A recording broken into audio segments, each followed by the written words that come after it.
when they don't overlap somebody else's. So today he walks across the street because he's part of a larger group. But let me tell you what, the man will use his medicine where he believes he can until somebody tells him otherwise. And pretty much... Amen to that. Well, then of course there's Lefty, one of your hosts. I think he's a little scared. He's doing some things with the wires right now. He gets scared in federal property. Yeah, he's scared. I've seen the guys show up in the ignorance is no excuse tour. Can't find my joint. Going into Can't police find your joint, you stations at probably smoked random, it. unannounced, walking up to the desk sergeant, if that's who there is, and saying, "Yes, I'm a legal medical marijuana patient." Wait, I don't sound like that. I don't sound like that. Well, you sound much better than that. I can't He do sounds it. like- You I sound was- so good, I can't like, possibly "Hi, imitate it. where can I smoke my legal marijuana?" Could I smoke my legal medical marijuana in your police station? Thank you, sir. That's how I sound. The hell are you trying to do? Okay, that. so he does raise his voice a bit and talk different for the show. I sound nervous at the police stations. I'm all nervous. Like a No, little I've girl. been there. I gotta say, if Lefty's nervous, Sometimes. it doesn't come off as nervous. If anything, it's the people he's educating who get nervous. You Face to face, I'm not nervous. you got to come with us to Randolph. Randolph is I might get you arrested. Have you been? As was Randolph a tough I set? might get you No, arrested. Randolph was but, easy. Hey, I'm down. Randolph was easy. He went by himself. I was scared. I 'Cause was, he was by scared. himself. And as soon as Big Daddy Wayne came, he was like, okay, everything's cool. Everything's down under control. Yeah, that was good. They did want to arrest Bottom him. though. line, people, anywhere you can smoke a cigarette, you can medicate. And in places where you cannot smoke, you have a vaporizer, and you can use that in public, inside. You can use a vaporizer inside. Straight. Yes, it's not smoke. Yes, it's not smoke. The law is specific. The law says combustible cannabis must be used in an area where you can smoke cigarettes. Non-combustible cannabis, which is in a vaporizer, can be used inside a building. He's not whispering no more, folks. Like a PAX. Did it? Sat right in the emergency room of the hospital. Told them they needed. Sat right in the emergency room of the hospital. Told them they needed to hurry up because my vaporizer was running out of battery life. Sorry about Da Vinci. It runs great, but doesn't have a long battery. I just tried yesterday the new PAX. Oh my God, it's awesome. Is it? It's like 3 inches long, and it's about that thick. Disgusting. He's gesturing that thick would be about 2 not inches that in type- diameter. It's not that type of show, Now, Wayne. how much of your mouth you put on that? You, just your lips. Okay. Just your lips on like the one corner, and that's all it is. You don't even. The button's already on. It like works. So you just suck, and wow. So I didn't like the original packs. No, neither did I. I did Neither not did I. like it. It didn't give a I didn't- strong vapor. The Dude, Da Vinci gives this a one weak does. one. What's it This called? one When? gives- What's that called? Which It's one? the PAX. The PAX. The It's the $300 brand new one. PAX. Yeah, it's $300, but you know how that you want that you want that cloudiness, and you get that from the new PAX. Let me tell you, $300 for a medical device is cheap, and it is a medical device. Yes. Hey, $2,800 for my copay on the Humira in February, and that's because Social Security does not cover it. So my copay was $2,834.52. Wow. You're rich. Rich, I You got saved up a money like year. I that. saved up a year to A get on year? this medicine. My doctor's been trying to get me on it for the last 5 years. I've never been able to afford it, and Social Security does not pay for it. So I had to save to go on this medicine. Now that really sucks when you need to save to go on a medicine. Just to save your life, to have some Yes. kind of worthwhile lifestyle, especially with Crohn's. Hey, at least you found a doctor that turned you on to the cannabis program. There's a lot of people out there that have Crohn's, UC, pancreatitis. Sorry, other way around. I'm the one who turned my doctor onto it, and then after he researched it, he kind of like came back and said, "Wow, Steve, go for it."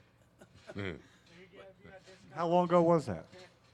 That was about 9 years ago. And That's about- same doctor? How's he feel that Same now? doctor. He's been my doctor. He's been my doctor a long time. Love him. Does he I will keep his name private just for the fact that, you know, without his permission, I'm not going to say his name. But No, not his I name, love but that man. it's- He's family to me. It's nice to know that a Not too many doctor can be doctors are like educated. that. Yeah, exactly.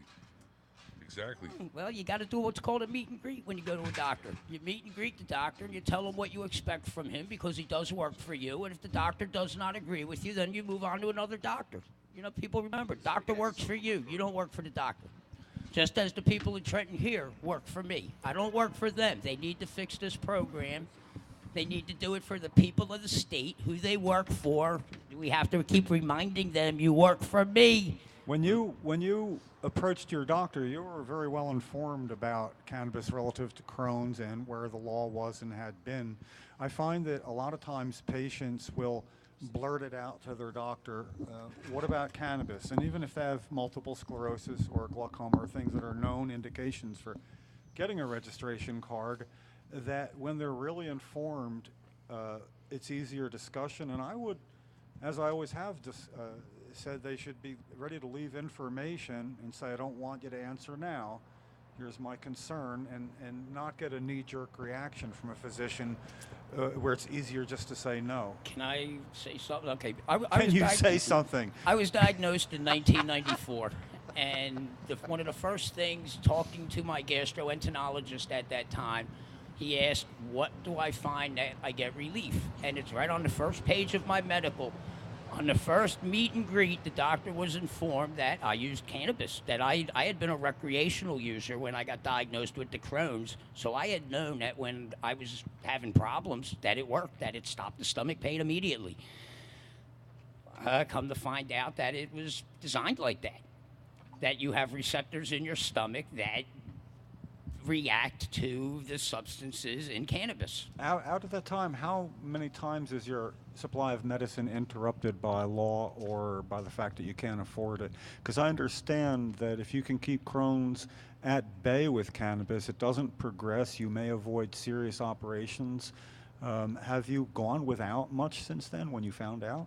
When I found out, I decided to make sure, by hook or crook, I have it in my possession all the time because it is one of the only medicines that has worked for me.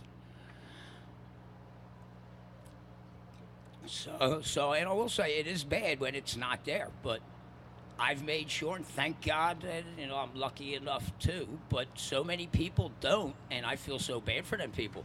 I feel bad for the people on the low end of Social Security. I'm on the upper end of it. And I still can't afford it all the time. If it wasn't for the fact that probably more than half of it is illegally purchased because I just cannot afford to go to the dispensaries, but I will not go without because I know what will happen. Your family, you were saying, is pretty well grown, and you don't have kids at home or any dependents living No, with you. That children are all grown. Your finances are your own. A friend of mine's going to be here today. He has multiple sclerosis, and his family is not totally supportive. They want him to be well, but his problem is when he has to readjust any family finances to get any medicine at the exorbitant price, he feels guilty. Then they're in a position of seeing him feel guilty about trying to take care of himself. It's very hard.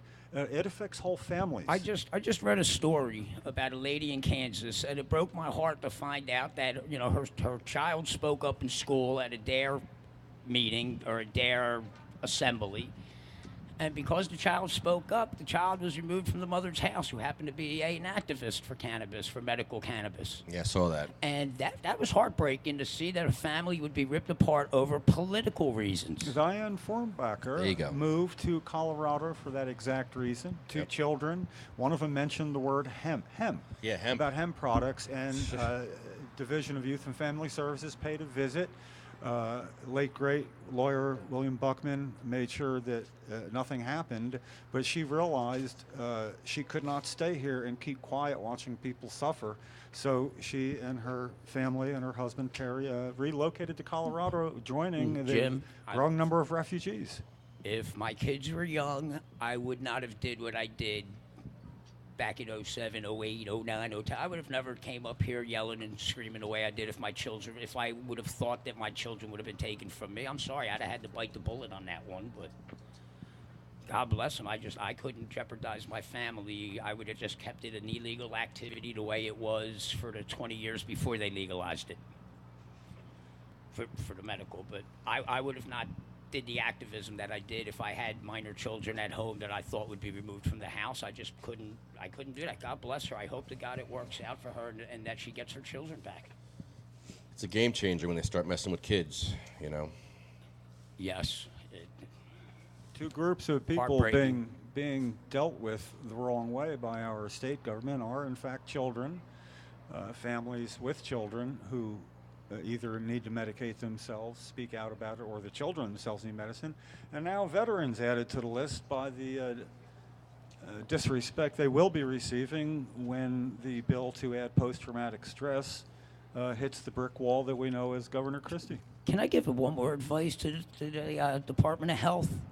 If the doctor prescribes a narcotic or any head-adjusting medication that causes death, suicide, that has any really bad side effects, how can they tell that person they have to take that medicine over something that is all natural that has been proven to treat the same exact thing? How can they force them to use a pharmaceutical chemical over an all-natural compound? They probably use a good So sleep aid at night to it's get a- over their gutless wonder. It's a no-brainer when they asked what constitutes pain. What constitutes pain is any pain pills. Let me, you know, it's If you give a person pain pills and you give them let them use cannabis. I was told, Cannabis doesn't kill, but I get so many prescriptions that'll kill you. I was told by Dr. I believe his name is Abraham, high up with the MS Society some 18 years ago, that marijuana, and relative to my late wife Cheryl, who had MS, marijuana doesn't help her be better. It only makes her think she feels better. This is somebody who's a doctor. Isn't that what medicine is supposed to do? Didn't understand that if you think you feel better, you do feel better, which is why when it comes to veterans and their post-traumatic stress, you can't tell them what works and what doesn't work depending upon what studies you've seen. You They have don't to have that ask them right. what works and trust them. We trust them with our very existence when we send them to do the dirty work to keep us safe. And then when we come back, we blame them for not having proper studies and we don't trust them to tell us what works for their post-traumatic stress?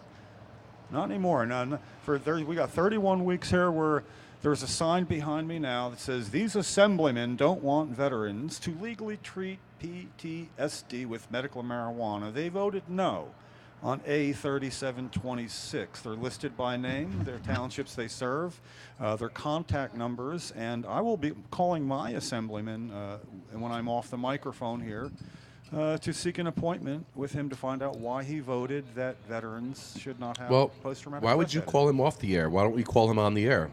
We can set that up right here and call your assemblyman right now. I'm fine with that. I like that. Let's call him up. Let's make this happen.